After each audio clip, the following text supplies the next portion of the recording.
For Frozen, we had created these two sisters. I get caught up in them because they feel real to me. They feel like family. That's part of what drives us. For Frozen 2, there's a sense of responsibility and high expectations. These are some letters that people have written to the studio. My name is Rachel. I'm 15 years old. And Let It Go literally saved my life. To be working on a new movie with these characters that people love, this is a special time.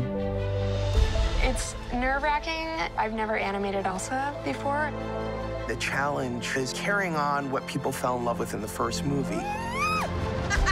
In animation, you write a script, and then you record it. Ready? And then they go back to the drawing board, and it changes dramatically. Goodbye. It's probably the toughest time of production is a year out. It's when all the balls are up in the air and the balls start falling.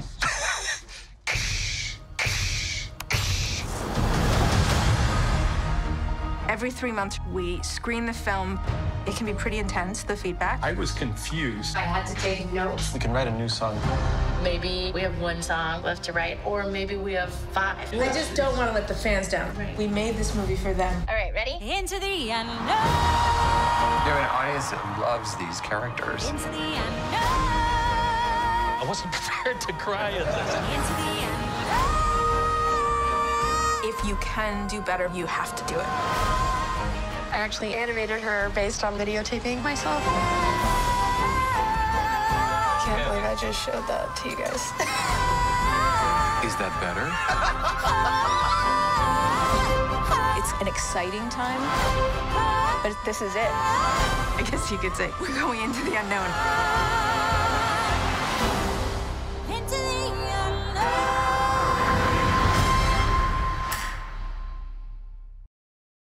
Please welcome our moderator, People TV's Lola Ogunike. Hello, everyone. Thank you all so much for joining me. We are here for a wonderful, wonderful event. We're here in celebration of Into the Unknown, making Frozen 2. And this 6-part event debuts worldwide on Disney Plus on June 26th. Again, all 6 episodes will be released on the same day, June 26th, on Disney Plus. Frozen 2 became the #1 animated movie of all time, and this docuseries covers the last year of production. So without further ado, I'd like to invite the team that made this a reality to join us. We have Idina Menzel, Josh Gad, Kristen Anderson-Lopez, Robert Lopez, Jennifer Lee, Chris Buck, Peter Delvecco, Wayne Unton, Mallory Walters, and Megan Harding. Hi, gang. Hello. Hey. Hi. We were speaking earlier, and I said to you all that this documentary could not have arrived at a better time in the world. There's so much pain in the world right now, and parts of America are so divided. But to see this many people coming together, this many people of different backgrounds coming together and pouring all of their heart, blood, sweat, and tears and passion and talent into a greater purpose, it's just so powerful. And for me, it was also a beautiful reminder of what the world can be if we all commit to working together hand in hand for the collective good. So thank you all. Thank you all for pouring all of yourselves into Frozen 1 and Frozen 2. And thank you for allowing us to come along with you all for this journey. As I mentioned earlier, I cried, I laughed, I sang, I gasped, I cried again. This docuseries gave me all of the emotions. Idina and Josh, I want to start with you all. The entire team here and all of the wonderful Disney animation artists are now a part of history. Frozen 1 and Frozen 2 are the top 2 animated movies of all time. Walk me through what this journey has been like for you.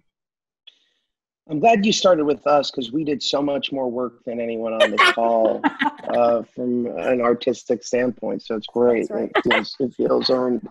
I had to do it, Josh. I had to do it. What does it feel like? It's surreal. You know, I think that it's almost cliche to say at this point that the first Frozen, none of us had any idea what it was going to be. We all just hoped that it would work And then to immediately see on a global level the response to not only the film, but to what became the anthem in many ways of our time, Adina's brilliant Let It Go, written by Bobby and Kristen and animated so beautifully and created by this group. It sort of became something that I don't think any of us could expect. What's been really fascinating about Frozen 2 for me is how it's almost become something else as coronavirus has sort of locked us in our homes, and as we're dealing with, as you said so beautifully, so many different issues that are so difficult. The themes of Frozen 2 have seemingly taken on a new life of their own. Right. You know, I find myself no longer singing ironically, "This will all make sense when I am older," or thinking about, you know, stepping into the unknown, or even, you know, the profoundness of something like "Show yourself in this moment." It's all just weirdly taken on a different life. Even from the brilliant reception it had when it was first released. I'm trying to figure out if Jen and Chris had some sort of psychic they were dealing with 3 years ago, and they were like, there's going to be a pandemic, everyone's going to move out of the city into the woods, and everyone's going to have to call up the sins of the past. We're all going to look at them to find our way forward. And reckon with them all. And there's going to be a global wrestling with all of this. We were just trying to get enough sleep. I wish we had any insight, but we were just. I can't call you for lottery numbers then, Jennifer. Is that what you're saying? You can, but you'll lose a lot of money. Okay. Whatever she's investing in, I'm investing in. Good. Yes.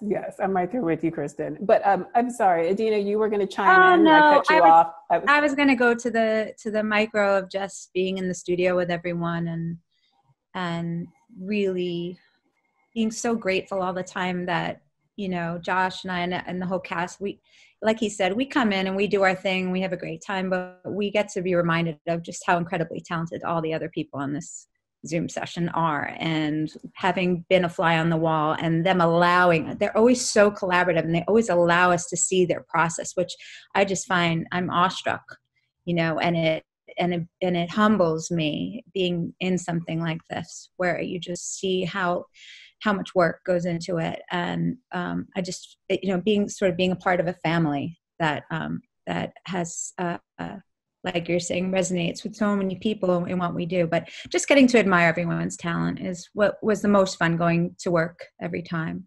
And what a family it is. Jennifer and Chris, you all share one giant frozen brain. Let's talk about the incredible pressure you two were under. You talk a little bit about it in episode 3, Jennifer, but with Frozen 1, you were building with no expectations. With Frozen 2, you've got a global blockbuster under your belt, and you're trying to catch lightning in a bottle yet again. I mean, that's the pressure Olympics already. And then you invite cameras to document the entire process. Why, Jennifer and Chris, was it important for you all to share that moment? And were you at all reluctant about letting cameras in to follow you through this intense journey? I think we were innocent on two things. I think when we looked to do a sequel because we missed the characters, we loved them. The world was asking questions that we were asking, like, why does Elsa have powers? And they felt just at the beginning of a real journey. And that's where we went into it. And I think the pressure we felt much more as we got closer, realizing it's been 6 years and people are still asking us about the film. But I think in terms of letting people come in and film us, I loved, when I grew up, Wonderful World of Disney, whenever you get to see behind the scenes and see how they did what they did, I'm so overwhelmed by what the studio does, what every artist, every technician does to get these films going. And it's such a unique process. So I think my head, forgetting that we would end up on camera, was a bit more people are going to get to see how they do it. And I loved those things as a kid. So I think it was more, again, innocently, the excitement. And then, then later you have those moments where you're like, oh God, Chris, for you, what was that like, having cameras roll during probably some of the most intense pressure-filled moments of your life. Yeah, Casual. They were so great. You know, they became part of our family. And you just you forgot sometimes that they were actually documenting something. We would joke sometimes, like, please don't put that in the thing, please. And they did actually. So, but you know, it was fine. I will go back to the pressure thing just real quick, in that I think we put pressure on ourselves all the time on every movie that we make. So the pressure is like inside the story room. And so it really, I mean, it was a little different, a little bit more, but I mean, it was still the same pressure that we do with every film. Peter, I've got to ask you, you're producing Frozen 2, you're approached about having cameras document the entire experience, and you say yes. Why did this appeal to you? And why did you put your team through this? Well, I think for a couple of reasons. One, when we made the first movie, we knew we had something special, but like Josh said, no one knew the phenomenon it would become. Right. And there was something about starting the process again. I almost wished we had documented the first film. That, and just for people to see the collaborative nature of what we do. You get to see the animators, the lighters, the effects artists, all the departments, everything together that has to work like clockwork to make the film. And I think most people don't understand the number of people it takes and the hard work it takes to put these films together. So I think initially that is what we wanted to show the world. Although I will say, be careful what you wish for sometimes, because actually having them there for that year was a tough process. Was everyone immediately on board? Did you have to cajole people? Did you have to offer them Disney stocks? I mean, how did you go about convincing everyone to come join that journey with you all? Well, in terms of working on Frozen 2, that was easy because Chris and Jen, as soon as they said we wanted to do Frozen 2, we knew that we would only do it if the cast, if the Bobby and Kristen, and if our whole team that we put the first movie together with joined us.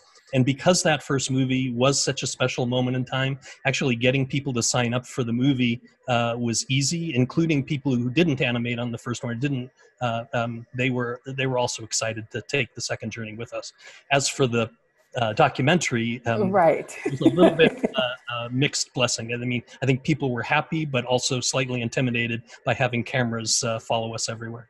All right, Bobby and Kristen, you two are one of the only sure bets in the entertainment industry. You two will be guaranteed to write a hit song. You created one of the best. It's true, Josh. You agree, right, Josh? I do agree. They're insane. It's insane what they do. I also have to say that I'm very intimidated seeing the animators because I just watched it and you guys are so freaking like. I know these guys and they have hero worship forever for me, but you guys like really watching this, you're like, I'm blushing because I'm like, you guys are so genius. It's incredible. But yes, back to Bobby and Kristen. Right. And listen, we'll get to them in a minute. We'll get to the animators in a minute because Mallory and Wayne, you all do some things in this documentary that just, I mean, mind blown. But I do want to start with Bobby and Kristen first because just watching you two in the studio collaborate was just such a gift. One of the many thrills of this docuseries for me was getting to see your entire process. Walk me through the decision to share that process with the world. And were you at all reluctant about pulling back that curtain? I mean, Josh and I thank you for that. But again, were you at all worried about pulling back the curtain on your process? I think that ultimately we're so happy that everyone gets to see the amazing pieces of the puzzle and, you know, the animators and the lighting and the sound and ultimately we learned a lot watching the documentary ourselves. When it was happening, we didn't quite realize when we said, sure, that sounds fine, that it would be so weird when a camera showed up. We write in an apartment in Brooklyn. Like we were Zoom workers before Zoom workers were a thing. We've been Zoom commuting for 10 years now with this guy. So to have cameras show up, like they didn't just bring one camera. They brought like 3 cameras and a sound guy, and they just had a lot of stuff. The fuzzy thing that's in your face. And like some days we don't the boom put mic. we don't put on real pants. I mean, again, this isn't new for anybody else. Now that you've been in the pandemic, but that was how we lived before a pandemic. And so to have people come up and like want to film us, it felt like there's nothing to film. I think if we had been in an office, it would have been a very different, we would have already put ourselves together. Yeah, for us, songwriting is sort of like a very private thing that happens between a man and a woman. When 2 people love each other very much, they go into a room and they start playing the piano and they give birth to a song. So it did feel very... I love the musical birds and the bees, and never explained in that way before. Thank you for sharing that. I love it. To have cameras there was very much, it felt like having cameras for other private things you might do. Like what? Spoofing. And so what we would do often is we would say like, oh, we're so busy. We'd write the song, the bulk of the song, and then we would let them come while we were recording, because a lot of creativity happens while we're recording a demo. We make a lot of the small tweaks, but it's not like sitting in a room with more camera people than the 2 of us going like, okay, what does Anna say here? Because that's such a private sort of play date kind of experience. You have to be free to jump up on the couch and be Anna, and it would have felt really strange with cameras there. That said, I wish I had thought to diet and drink less before all the cameras showed up. Because there was a lot of pressure, and now I'm like, oh, Kristen, oh. When I watch it. Absolutely beautiful. And again, watching you 2 communicate through song and create those masterpieces was just, again, such a gift. I know when we were last together, a lot of singing occurred, and I didn't know if you just felt like breaking into song, Bobby and Kristen, right now. I mean, I wouldn't stop you from breaking into song. I mean, if you want to break into song, you can. Oh, where's she going? They did this all the time. Really? What's happening? I'm excited. Yes!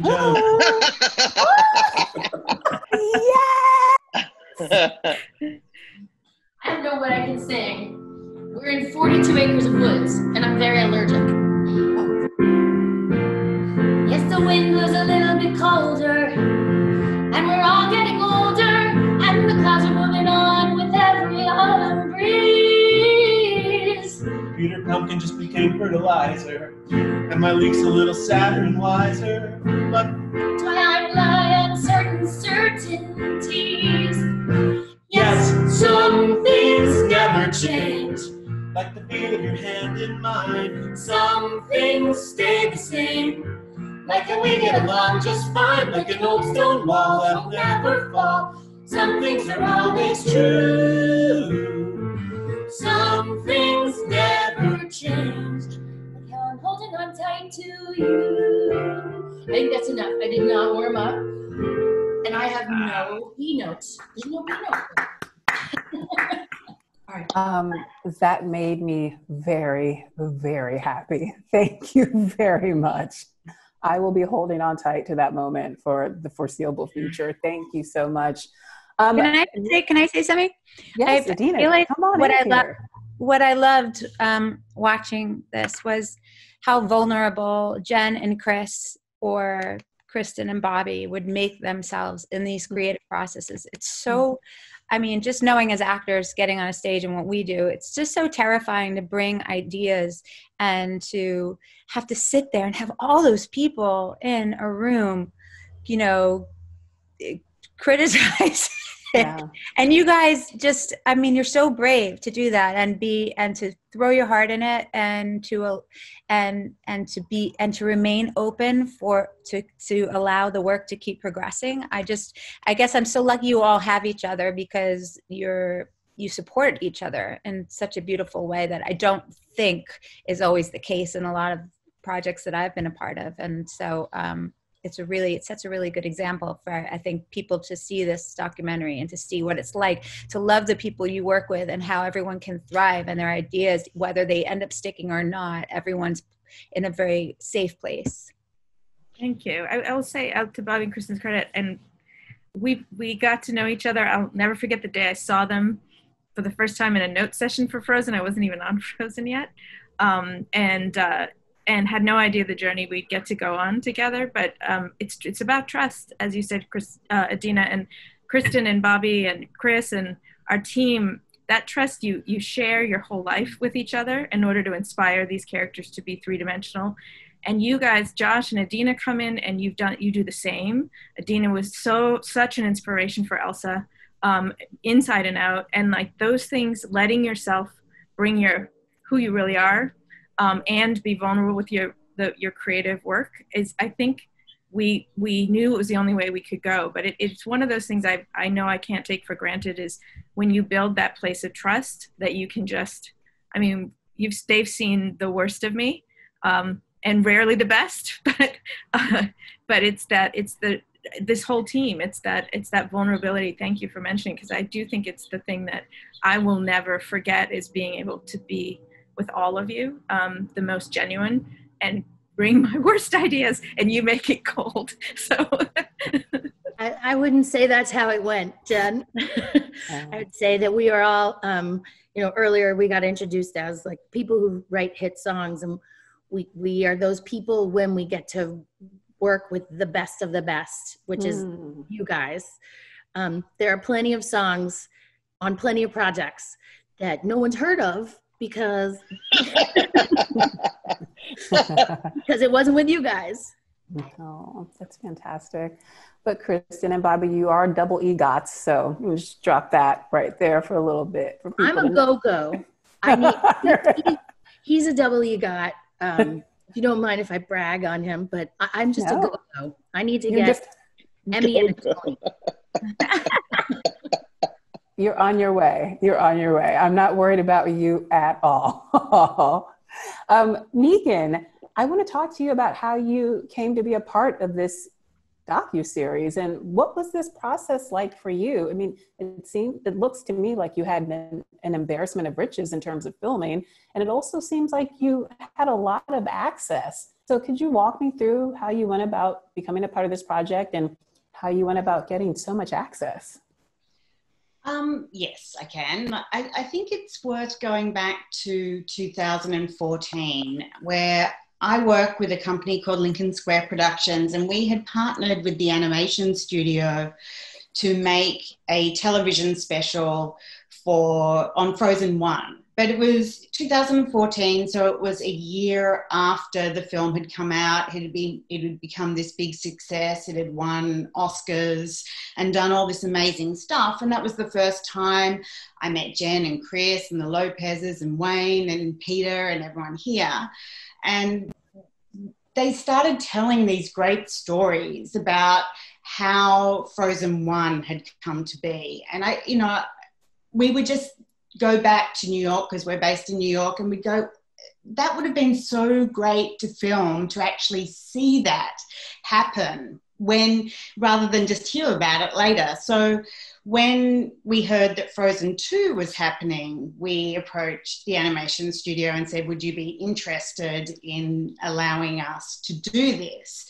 But right from the very start, I think there was an incredible commitment that we all wanted to make something that was very different to a traditional behind the scenes, special. It had to be true. It had to be honest. And it would tell you how animated movies are made, but more than that, it was really about that creativity is really hard. These movies don't just come out fully formed. They are hard won, by many talented people. And that meant that people had to be honest and brave and fearless when we came by, which, everyone was, even when I'm sure they really didn't want us there.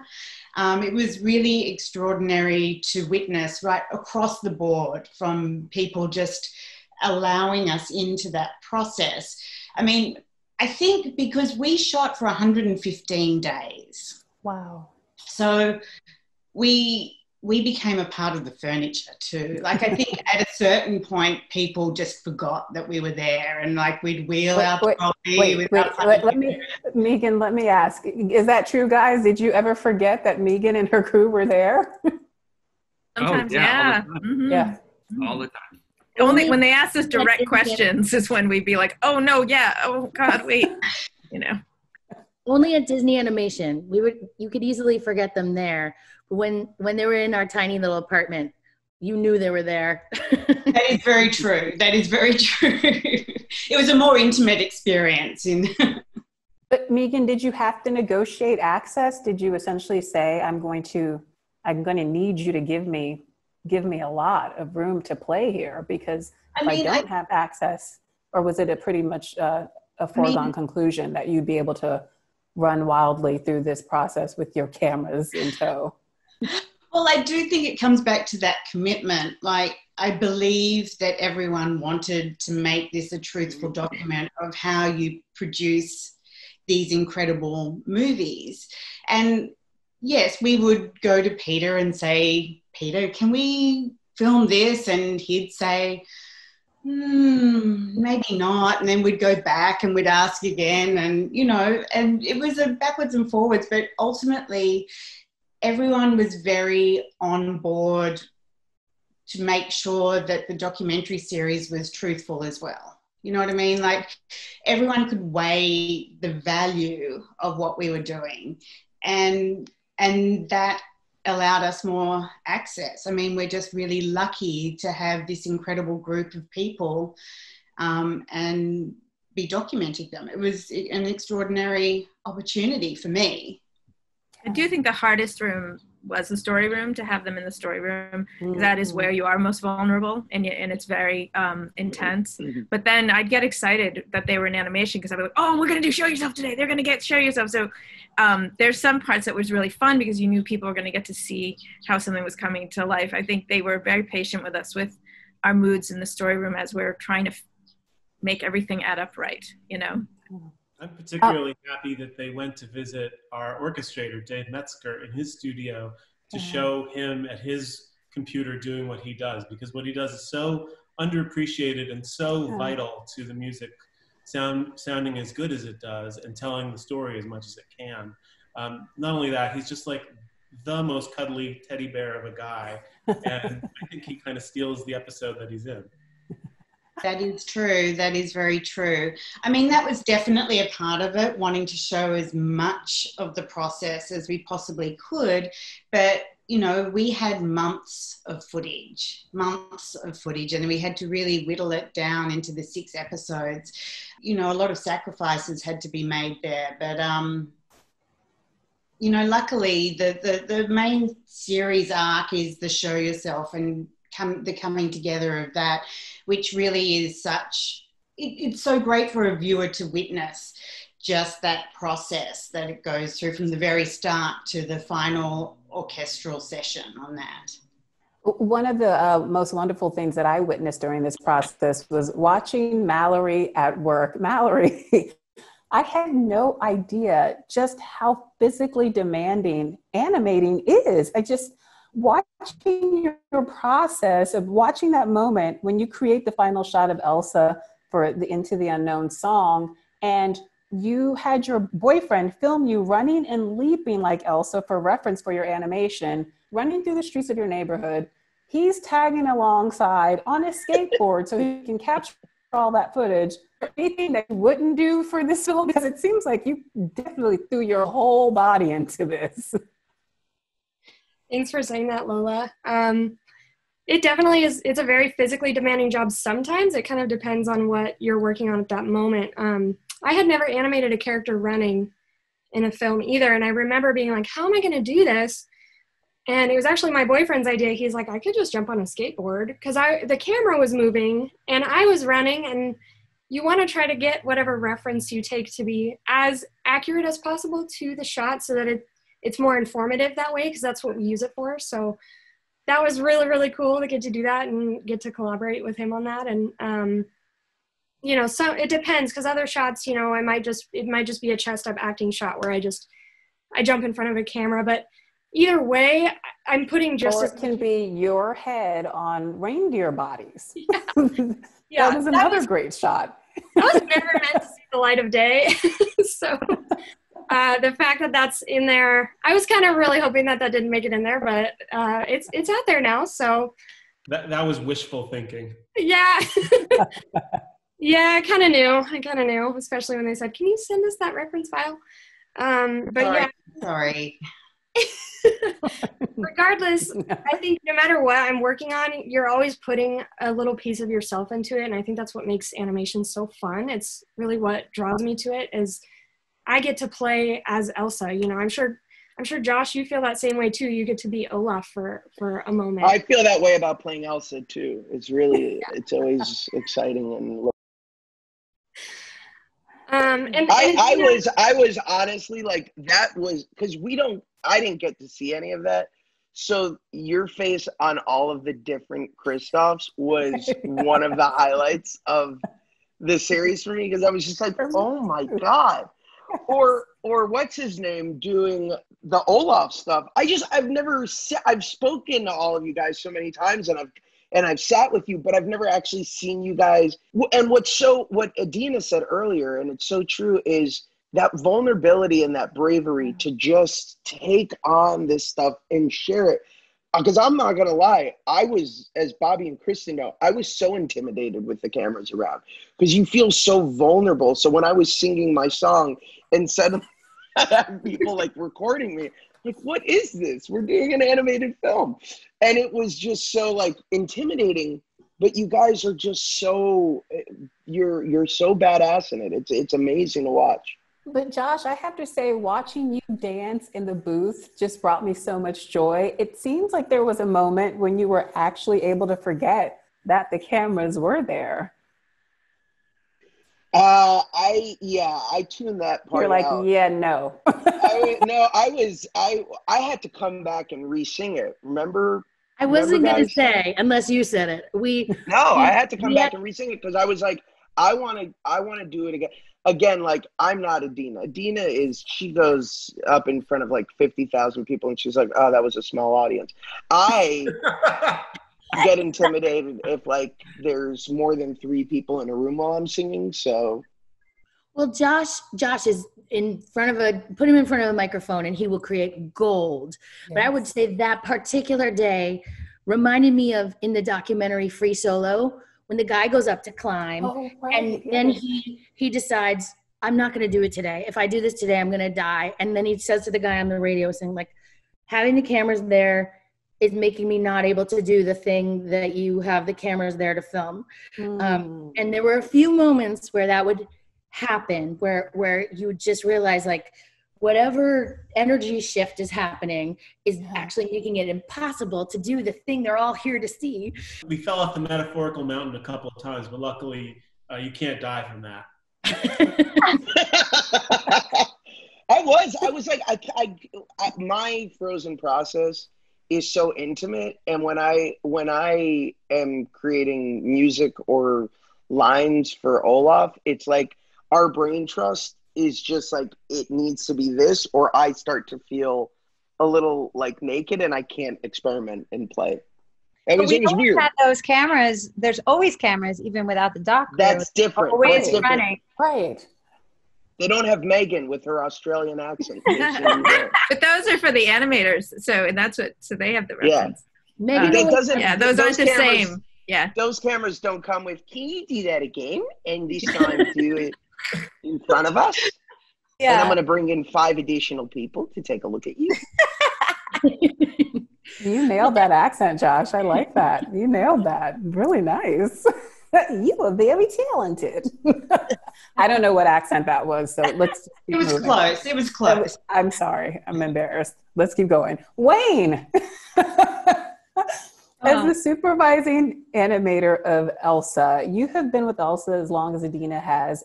There's a great moment in the docuseries when you and Adina sit down to talk about Elsa's significance to you both. Can you share that moment with us? Because for me, it was just one of the most powerful moments of the docuseries. And Adina, feel free to chime in after Wayne has spoken about this moment, because it was just really, for me, powerful, tender, quiet, and just very special. Hi, sorry, people are texting me. I guess the trailer just came out, and they're texting me. Like, I'm like, go away, not right now, not right now. I just threw my phone away across the room. That's good. Tell them you're a little busy right now, just a little busy. But yeah, talk to me about that moment with you and Adina in the theater, speaking about Elsa's significance to you both. We talked about a lot of things. Elsa is, it's such a joy to work on that character. I feel like the films, both of them, I think they speak to many people, and especially that character. Elsa is very close to our hearts, but to see, people relate to her, and, it's such a cool thing to be a part of, bringing her to life, and then to see that reaction from many people, and that, some people have spoken to me directly or sent messages and saying like how that they can relate to her, and it's helped them through many things. And actually, I was sharing with Adina during that talk about how she actually, Megan had mentioned this. There was a documentary on TV for the first Frozen, and in it, I mentioned about how Adina had come in. She would come in a lot of times to talk to the animators, and she came in, and I don't think she realized how many of us were there. There were, I think at the time for Frozen 1, there was 70 animators, and we all wanted to see her talk, and she was going to talk to us about singing and the craft, and like,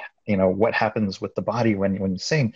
And they let her in, and I just saw this dread on her face, because I don't think she knew that it was going to be, I thought it was just going to be like maybe a few of us, but it was like this whole room crowded with animators, and I felt so bad. And I had mentioned this in that documentary, that it was really cool, because you could see she was nervous. She was really nervous. But then when she started singing Let It Go for us, there was this power. And we're looking at things like, Adina, we talked about this, like how we would be looking at the way you would have your hand positions, and we would just be doing sketches and things, and just taking notes, like, what is it about Adina that we could bring to the character? And then what I thought was really cool was that there was this kind of like vulnerability, and then there's also this power there, and that's Elsa. And so that was one of the things that I was looking at, like, oh, that's her. And so I mentioned to Adina, like, when you see all these, kids and the audiences, they love this character. That's a lot of that is you, to Adina. So yeah, it was just really nice to talk with you, Adina, again. We had, she comes in, and we talked for a long time. Yeah, Adina, to me that was really one of the more poignant moments, because you talked about how sometimes in real life you are vulnerable, you are insecure, but in your music and in this character, you find tremendous power. So I'm so glad Wayne brought that up. I was hoping that you could speak to us about that as well, because I think it's a point that's worth reiterating again and again. Well, it's interesting because, first off, I just want to say that I feel like I owe Wayne so much, to this little, what we call it, a marriage or something.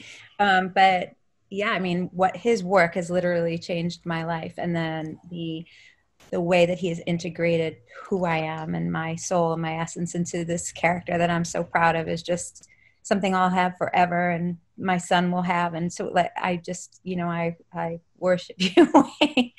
And I feel like the interesting thing about Frozen for me is that it resonates with so many young kids. And yet as a woman, it's still something I contend with, the this idea of stepping into my power, and it's something we don't lose. Maybe that's why she's speaks to people in such a broad way. And what I actually loved seeing about Jen and Kristen too, these two powerful women doing so much, making themselves vulnerable, but being in such powerful positions, not afraid to make their choices and decisions and take risks. I mean, I really love that the documentary celebrates them as these working women as well. Yeah. But it really helps that there's two of us. Like it's no, you're still a mom and you still have your girls, and there's just no offense, Bobby, but it's just there's a lot going on there, and the fact that you can remain creative and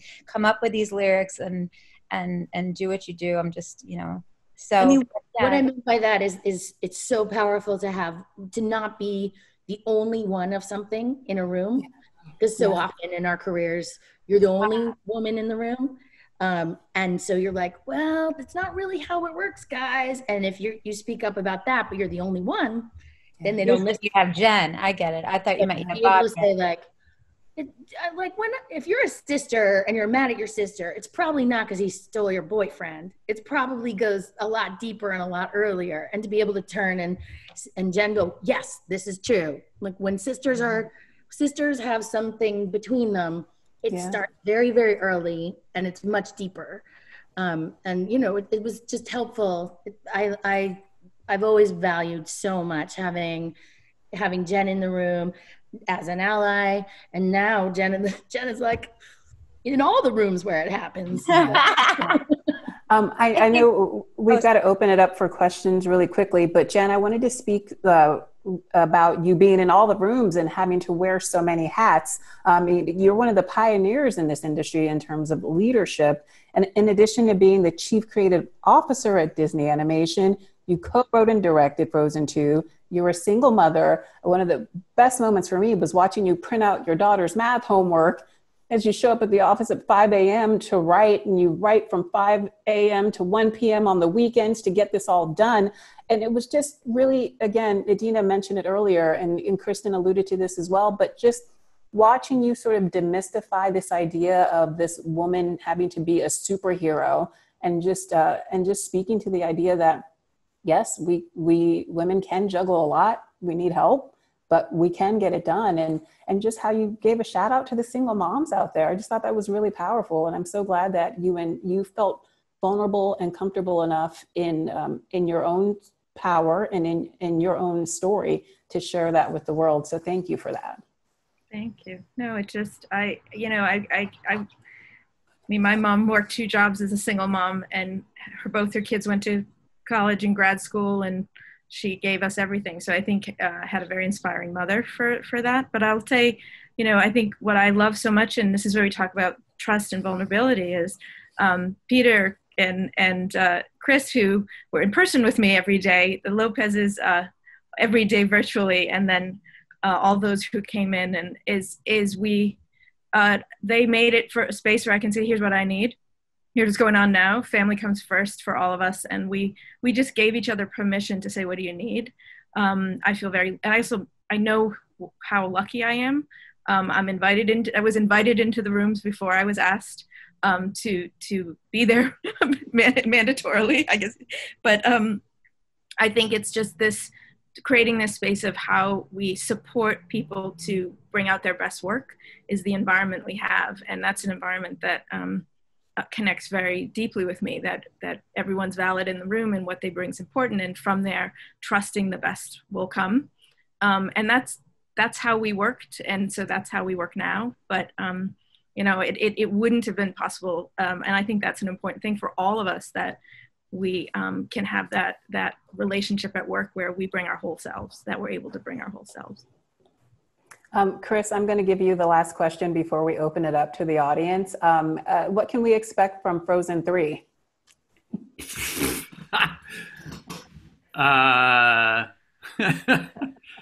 Gosh, I don't know yet. Okay, honestly, the second one, we didn't even think about it till about a year after the first one came out. These movies, as you will see, are so exhausting emotionally and physically that you really don't have the headspace to even think about it. So all I can say is we'll see. We'll see. That's all you're going to give me. I said today in an earlier interview, it's like, how about you guys get us a vaccine? When there's a vaccine, we'll start trying to talk about Frozen 3. Okay, that's fair. That's what Frozen 3 should actually be, the search for the vaccine. I just want to stress, this is all news to me, guys, that we're talking about this. I mean, I have no power to make Frozen 3 happen, but I do have the power to at least be able to think about what Frozen 3 might look like if my children go back to school, because there's a vaccine. No, this isn't any announcement of Frozen 3. No, we have not talked about it. Chris is doing a wonderful project right now. Peter's doing a wonderful project. Everyone's very busy. I think I heard that Frozen 3 is happening. So, to the audience members. Audience members, raise your hand in the interface and you will be unmuted. If you want to ask about Frozen 3 or any other questions about this amazing docuseries, this amazing 6-part event that airs on June 26th, feel free to ask your questions now. All right, we have a question from Steven Sievers. Hi, guys. It was cool seeing that there was 2 songs that got cut from the movie. Will they ever be released at some point? Some of those songs have been released already on the deluxe soundtrack release. There's 4 of them, I think, on that one. And then there's one that you can see in the documentary. I think it's "See the Sky," which was the Northalgia's song. And the only way you can hear that one is by watching some of this docuseries. So. Yeah, we've gotten a lot of requests to animate them because they're not. People ask us for a director's cut of things. I'm like, no, we don't. We don't really cut. Animation is one of the most expensive, difficult parts of the process. So we either commit or we don't. So we don't have animated versions of those songs, but we've been getting a lot of requests for those. Question from Jessica Mason. Hi there, guys. As a mom to a little girl who is obsessed with these movies, it is so important to me to have a movie that has so much diversity on it, even building on Frozen 1. And to go from Snow White saying, "Someday my prince will come," to "You are the one you've been waiting for." It's so powerful for me as a parent. So I just want to talk to Jennifer and Adina and the animators about the importance you feel as knowing this movie will be so important to young people, especially little girls.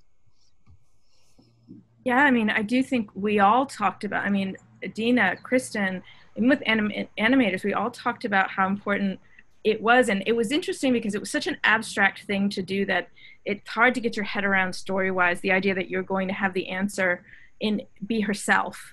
You're used to songs that it can be externalized in a way that also drives the story. And this was Show Yourself in particular was an arrival of her into her true power. And we had never seen that for a woman and growing up to know that you have the answers within you. And I know early on, Kristen, it was the one thing coming in of saying, if we could ever do something like that for Elsa, it would mean so much to me to have that. And we got scared for a while. We couldn't pull it off because people would go, I don't know how to visualize something so internal. But it took the whole journey for us to do so, I think. But I don't know if the others want to talk about that. But. I would just add that if Frozen 1 was trying to open the lens of true love to include familial love, the thing I was so excited about when Jen and Chris and Peter came to us to do Frozen 2 was looking at the way that could we open the lens to finding your own power, finding your own without needing anybody, like that moment when, especially for a woman, when they realize like, this is my purpose in life, this is my path, this is what I have to say, can really feel like true love too. And could we put that into the movie? Excellent. We have a question from Kevin Winston. Hi, this is Kevin with Digital LA and Yale in Hollywood. Question relates to when you were doing the documentary filming, like actually doing some of the behind the scenes stuff, did certain themes come out that you didn't expect? Typically when you do a documentary, there's some, two or three things you want to focus on, but then inevitably something else comes out that was unexpected, or, oh, let's follow this news story. Can you talk about that? Sure. Yeah. I mean, when we started, we weren't sure exactly. We had blocks that we thought that we would be following, but as I said before, we shot for 115 days. I think that comes out to something like 1,300 hours of footage that we had. We had an extraordinary team of producers and editors who were like scouring every every file, so that we could find those moments that connected, because sometimes we would shoot a meeting, but then that wasn't resolved until like maybe a month or two later, when that, piece of animation had been finished, or this piece of, the song was resolved. So it was constantly evolving, really. I mean, all we knew was that it was going to be the final year of production. And we didn't, and truthfully, I don't think I really understood exactly what that was going to be, because I didn't understand how animation worked. So it was a learning process for me as well, to go through that and to see what issues were coming up and what were the real sort of challenges of making this, and try and focus on those, as well as the real triumphs as well. So it's a balance. There was a question from Jasmine Williams in the chat. She asked, with the first movie being such a phenomenon that is still a massive hit even to this day, what were the key goals that you felt were most critical to meet in Frozen 2? One thing I know Chris can speak to this too, the key for us was we have to be true to these characters, and these characters are growing and evolving. So what we didn't want to do is just take a new situation with the characters as they are and do an external stakes story. That we wanted to have the stakes come from them. So we had to do a lot of work to say, who are they, where are they now?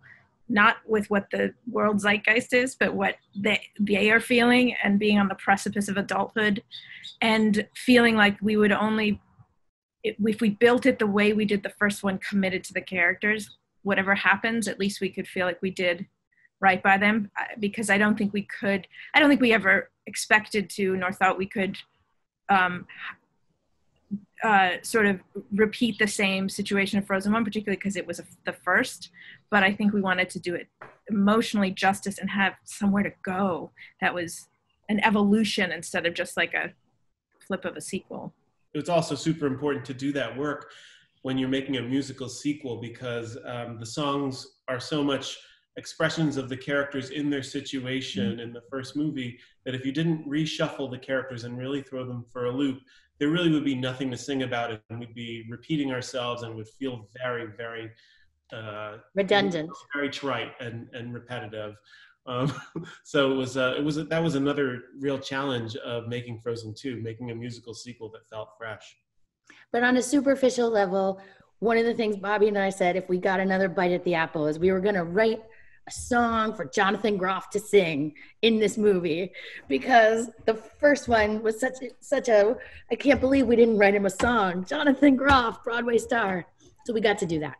And we got to do 18 Jonathans, because he sings his own backup. All right, a question from Alex Reif. Hi, everybody. I loved the show, and especially just how personal it got. But my silly question is for Kristen and Bobby. Your trophy case looks like your Oscars are wearing things, and I was curious if you can talk about who they're wearing and why they look so fabulous. Yes. We were sent, a friend of ours makes these clothes. She has other friends that have won Oscars. I think it was Joel Grey, and she knitted Joel Grey's Oscar sweater, and then when we won, she knitted 2 little sweaters with a K and a B on it for them to wear, and then she made some more. She made little hats for them. She made little pink pussycat hats for the Women's March, and that's what the Frozen Oscars wear, the pink pussycat hats, and then the Coco Oscars have tiny sombreros. Oh, that's awesome. I love that. Bobby and Kristen, are the Frozen 3 Oscars going to wear masks? Protective gear? This is a good chance for me to reiterate. That was a joke, more of a motivation for let's get a vaccine before we talk about Frozen 3. It was a chance to just celebrate science and how much we're all counting on science right now. Yes. The studio is not announcing anything. Jennifer Lee is still going to talk to me after this conference. Okay, one last question from Jordy. Hi guys, appreciate your guys' time and everything that you guys did to create something so beautiful and encouraging. But I wanted to talk more, and this is for both the talent as well as the creative crew. But what would you guys think fosters that creativity within Disney animation that's so special? I know you guys talked about vulnerability, but is there anything else that came through the documentary that maybe you didn't see that also was a part of that process to making something so special? Goodness, I can start. There's so much. I mean, I would say I think one of the key things is the collaborative process in animation. It is the most, I think, collaborative of filmmaking. It has to be. In each one of us make up these characters and bring them to life. Wayne, I'll never forget the moment of Elsa riding, and right before she sings that wipe across her face that you did.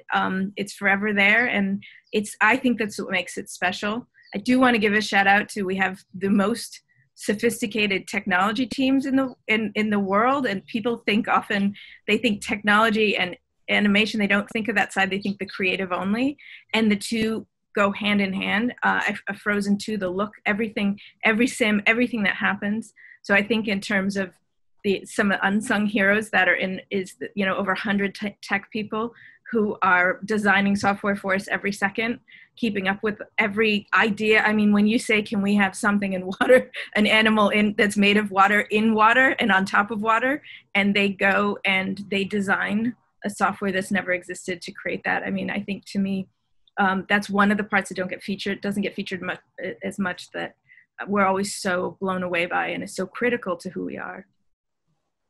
I would say that it begins and ends with that collaborative spirit.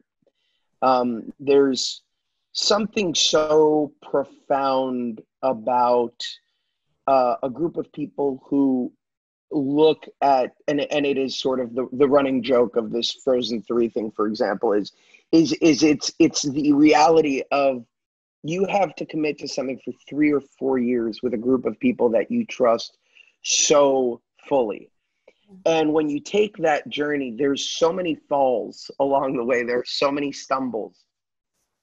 But what's so beautiful about animation, and in particular the culture of Disney animation, and it's why these movies don't just speak to the generation that they're released for, but speak to generations to come in so many cases, is this idea that you are refining something and you're constantly trying to make it better, and you're constantly trying to never, ever let a single frame be wasted.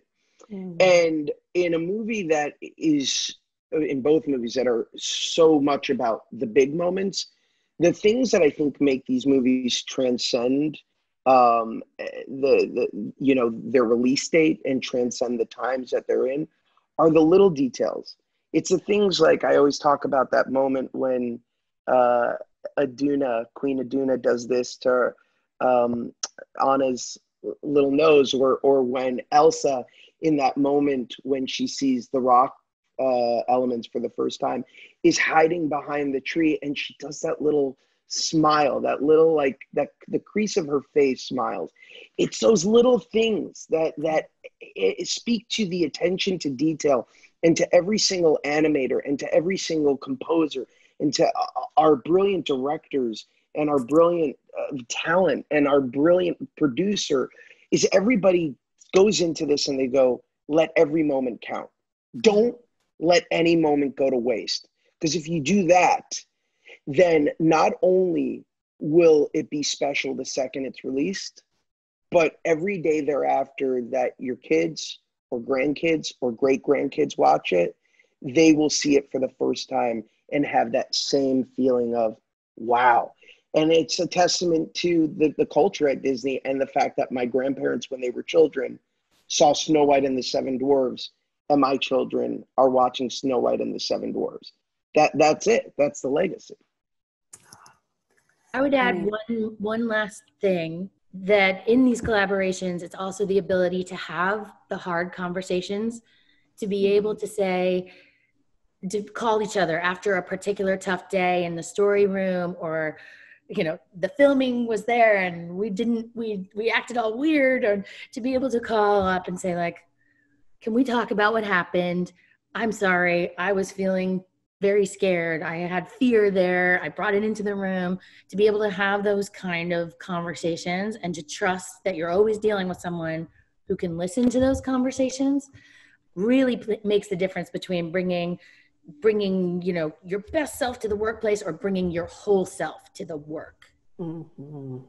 Mm-hmm. Any final thoughts from anyone else before we have to say goodbye and travel into the unknown? I think that the sort of saying what Jen and Kristen were saying, and what goes in tune with Elsa, is that the gift and the curse of performance, or the creative process, not just performance, what everyone is doing on this session, is that being vulnerable is the only way to make great work. And so you have to be willing to do that in order to communicate with your audience. And so you have to be willing to jump off a cliff and be terrified, and there's no other way through it. And I think that that's sort of what Frozen is all about. This was really cool. I mean, we have 2 animators on here, but we're just representing 90 of the animators, character animators, not even talking about the other 1,000 people that we have in that building. Like, it says animation on the side of the building. I always like to say, like, it really should say collaboration, because it is this huge collaborative effort, and that's what makes it so special. You're asking about what we didn't see on the docuseries. I feel like we see so much, but like there's so many moments where we're having conversations and I would be having a conversation with an effects artist when Elsa is running on the water, and I'm in her office, Erin Ramos's office, and I see math on glass. And it's like, there's math on glass. Oh my gosh, that is the coolest thing. And like and we've never seen Elsa do that. And like there's so much genius like from everyone that, like, you know, makes these things possible. And it's just such an honor just to be a small part of that, and it's fun. Well, it was an honor for me to be here with you all. I thank you to the Frozen 2 family for bringing all of your genius to this project. And I look forward to speaking with you again. No pressure, but I do look forward to speaking with you again one day soon. Thank you to all the journalists who joined us today. We really appreciate you being here. And again, just so you know, please tune in June 26th on Disney Plus for the 6th episode event. Again, June 26th, Disney Plus for the 6th episode event. Thank you all so much for being here. Thank you, I know Lola. I speak for everyone when I say thank you, thank you, thank you. Thank you, everyone. Thank you. Bravo. Bye. Bravo. Miss you all. Lovely to see you. Love you guys. Love you. Bye.